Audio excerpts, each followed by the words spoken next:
Private Lender Podcast, Episode 5.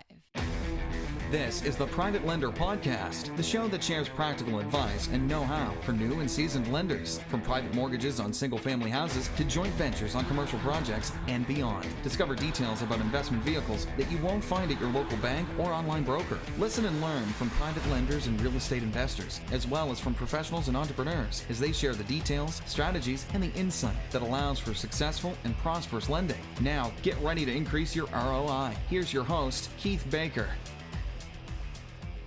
Hey everybody, and welcome to episode 5 of the Private Lender Podcast. I'm your host, Keith Baker, and thanks for joining me today. Today's episode is going to be another short and quick episode geared really for beginners and newbies.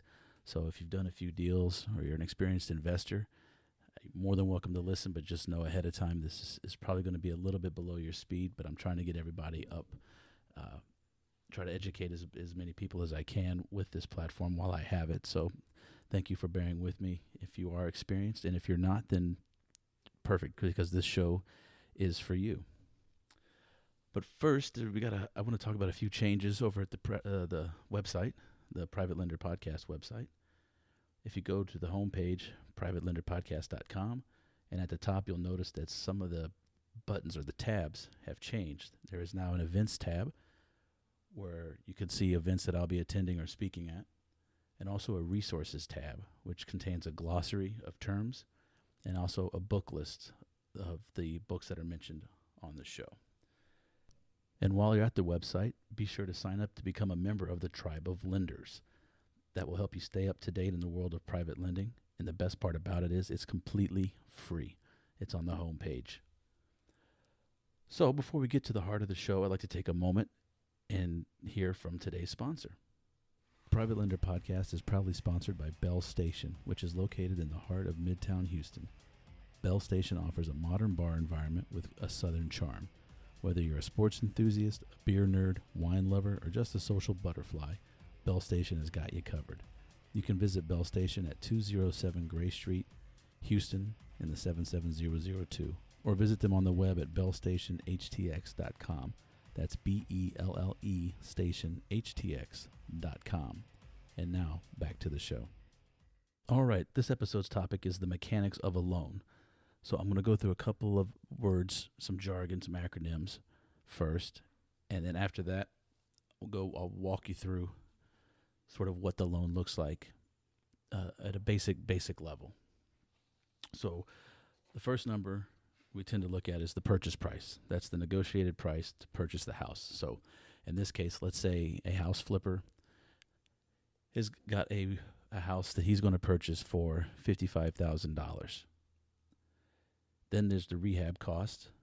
Those are the costs to repair the house to make it either rentable or to be able to market it for sale. Now, it doesn't have to be bright and shining, but it does need to be clean, up to date with some modern amenities would be good. You certainly don't want to try to sell your grandmother's house at full retail. And speaking of retail, the after repaired value, or the ARV, is the price that the market will bear for the house once it has been rehabilitated and brought up to a modern look. And then there's the loan to value, or LTV, which is a ratio. How much is being borrowed on that house compared to what that final value, that final sales value would be, or the ARV. So let's take a look at a simple flip scenario with some very easy math. Let's say your investor friend, who is a flipper, has found a house that he thinks he can sell for $100,000 once it's all fixed up, and it'll take just a couple of weeks to bring it up to speed, paint, carpet, kind of the normal thing, maybe a roof. He's got it locked in under contract at $55,000. So that's his purchase price. But he's also looking to you for the money to rehab it, the construction loan, so to speak, to fix up the property. And that budget is $10,000. So the loan amount is going to be the purchase price of $55,000 plus the rehab of $10,000 is $65,000. If we compare that to an ARV, or after repaired value, of $100,000, then the loan to value, the LTV, is 65%. And that is a good spot to be in. Generally speaking, that is the criteria that I prefer to use when I lend. and I don't like to go much above that, maybe 70, depending on how sweet of a deal it actually is for the investor. However, I like the 65% LTV, and that's all in, purchase price, rehab, all that. Because if I have to foreclose, I'm a lender. I'm not a house flipper, so I will want to get rid of that house and recoup my money, get my investment back as soon as possible. So in that sense, I would be a distressed seller. So I want to be able to keep my loan on that property low enough, to keep the LTV low enough that, God forbid, I have to get rid of that house. I can sell it quickly and get all my money back that I've loaned to that investor whose deal fell apart, and maybe even make a little bit of money. Another way to look at that, on the other hand, is if this deal is really a good deal, then I might not mind taking the property back, because I might actually be able to make some money when I sell it. But I don't go into the loan thinking that or hoping that. I go into a loan looking at the worst case scenario and trying to work back from that. So that's why I like to keep an LTV, or loan to value, on a property at or around 65%. This is why it's important that you never make a loan on a property that you wouldn't want to own yourself. That should be probably your first criteria. If it's in a war zone, or if it's a really bad house, then walk away, say, nope, that doesn't fit my criteria, and move on.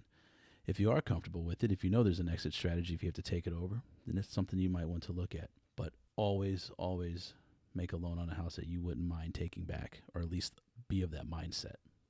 If you have any questions, if this doesn't make any sense, please shoot me an email and just put question in the subject title. You can send that to info@privatelenderpodcast.com, and I'll do my best to get you an answer. And who knows, I might even give you a call and discuss it with you. Well, that's it for this episode of the Private Lender Podcast.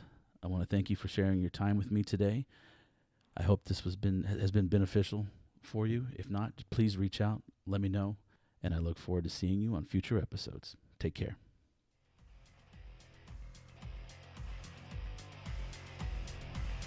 Thanks so much for listening to this episode of Private Lender Podcast with your host, Keith Baker. For more great content and to stay up to date, visit privatelenderpodcast.com. If you enjoyed today's episode, please rate and review, and we'll catch you next time.